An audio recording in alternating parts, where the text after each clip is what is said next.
Боже, какой ужас! Неужели он мог так сделать? Вот когда мы с ним...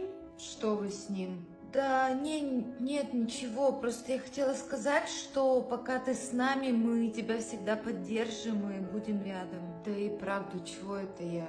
Вы же мои подруги. Спасибо, что рядом. Ладно, девочки, мне пора бежать. Ты давай, держись. Давай. Я не поняла, это что сейчас было? Но оговорился человек, с кем не бывает. Она рассталась с парнем, бегает вся такая счастливая. Может быть, она... Ты думаешь, она с моим встречается? Да нет, она же подруга. Ну, Аня, это как минимум очень странно. Вот у меня, например, не было таких оговорок. Ну и что ты предлагаешь? Слушай, надо ее проверить. Как? Пока не знаю, но я обязательно что-нибудь придумаю. Есть идея.